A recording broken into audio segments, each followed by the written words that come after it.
அமைச்சரவை இன்று இரவு பதவியேற்க இருக்கின்றார்கள். பிரதமர் பதவியேற்றுக் கொண்டவுடன் அந்த பதவி பிரமாணம், ரகசிய காப்பு பிரமாணம் உள்ளிட்டவை எல்லாம் பிரதமருக்கு வழங்கப்பட்டவுடன் அடுத்த கட்டமாக அமைச்சர்களாக பலரும் பதவியேற்க இருக்கின்றார்கள். கடந்த 10 ஆண்டுகளில் இல்லாத அளவிற்கு பல்வேறு மாநில கட்சிகளுக்கு புதிய அமைச்சரவையில் இடமளிக்கப்படும் என்பதும் தெரிய வந்திருக்கின்றது.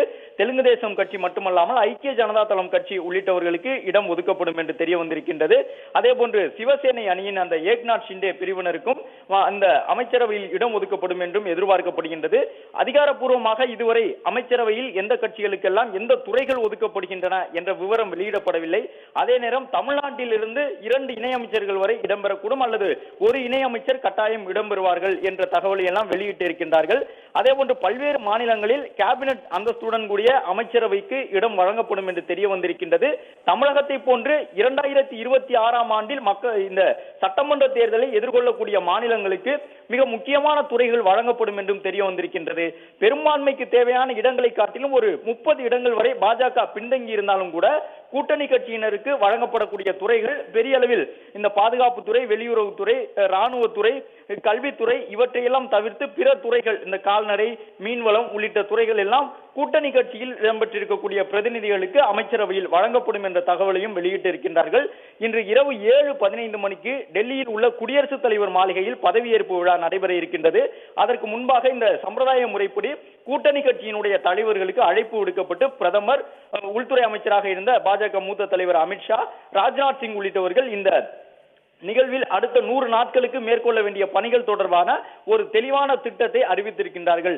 ஏற்கனவே குறிப்பிட்டவாறு உடனடியாக இந்தியாவில் மேற்கொள்ள வேண்டிய பணிகள் தொடர்பாக உள்கட்டமைப்பு, வளர்ச்சி உள்ளிட்டவற்றுக்கு முக்கியத்துவம் தந்து அடுத்த 100 நாட்களுக்குள் ஒவ்வொரு நாளும் செய்ய வேண்டிய பணிகள் என்ன என்பதை ஏற்கனவே பாஜக சார்பில் வரையறை செய்து வைத்திருக்கின்றார்கள். மக்களவை தேர்தலின் இறுதிக்கட்ட தேர்தல் நடைபெற்று முடிந்த மறுநாள் இரவே பிரதமர் தலைமையில் நடைபெற்ற 7 கூட்டங்களில் இது தொடர்பாக விவாதம் நடத்தப்பட்டிருந்தது. அவையெல்லாம் வரையறை செய்யப்பட்டு தற்பொழுது கூட்டணி கட்சியினுடைய தலைவர்களுக்கு சொல்லப்பட்டிருக்கின்றது.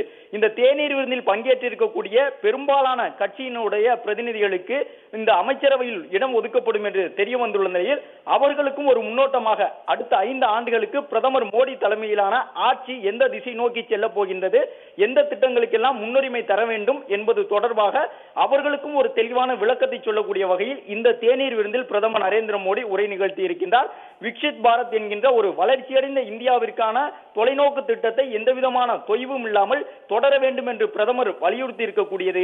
அமைச்சரவையில் இடம்பெறக்கூடிய அனைத்து கட்சிகளுடைய பிரதிநிதிகளும் பாஜக கடந்த 5 ஆண்டுகளில் 10 ஆண்டுகளில் மேற்கொண்ட பணிகளை முன்மாதிரியாக கொண்டு தொடர்ந்து வளர்ச்சியடைந்த இந்தியாவிற்கான பணிகளை தொய்வின்றி முன்னெடுக்க வேண்டும் என்பதற்கான அறிவுறுத்தலை பிரதமர் நரேந்திர மோடி வழங்கியிருக்கின்றார். மேலும் இடம்பெறக்கூடிய அமைச்சரவையில் அங்கம் பெறக்கூடிய கட்சிகள் தொடர்பான விவரங்களும் இன்னும் சற்று நேரத்தில் வெளியாகும் என்று எதிர்பார்க்கப்படுகின்றது.